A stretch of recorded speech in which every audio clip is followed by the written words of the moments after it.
સનાતન ધર્મ પરિવારના ગાદીપતિ સોમદાસ બાપુ પ્રેરિત 50મા શરદ પૂર્ણિમા સુવર્ણ પર્વ દશેરા મહોત્સવ નિમિત્તે 30 ડિસેમ્બરે એક દિવસીય શ્રીમદ ભાગવત જ્ઞાન યજ્ઞ કથા તથા સત્સંગ હરિકીર્તનનું આયોજન કરાયું છે, જેના આયોજન અંગેની બેઠક ભરૂચ રજનીગંધા ખાતે મળી હતી। સોમદાસ બાપુ ધનજીભાઈ પરમારની અધ્યક્ષસ્થાને મળેલી બેઠકમાં આયોજન અંગે ચર્ચા કરાઈ હતી। કથામાં વક્તા જિગ્નેશ દાદા રાધે રાધે, ગાયક કલાકાર રમેશ બારોટ તેમની વાણીનો લાભ આપનાર છે।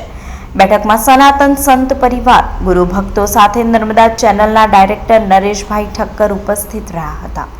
કેશરોલ ખાતે યોજનાર ભવ્ય કાર્યક્રમમાં શ્રીમદ ભાગવત જ્ઞાન યજ્ઞ કથા તથા સત્સંગ હરિકીર્તન કથામૃતનું રસપાન કરવા સર્વેને ભાવભર્યું આમંત્રણ પાઠવવામાં આવ્યું છે।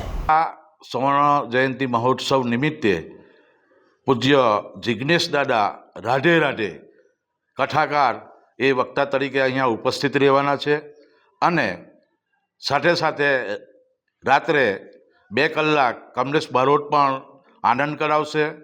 તો આ સનાતન ધર્મ પરિવારના આ કાર્યક્રમની અંદર પૂજ્ય સોમદાસ બાપુના સાનિધ્યની અંદર તમામ ભાઈઓ બહેનોને આમંત્રણ, ખાસ કરીને ભરૂચ જિલ્લાના તમામ ભાઈઓ બહેનો અને ધાર્મિક ભાવિ ભક્તોને આમંત્રણ છે।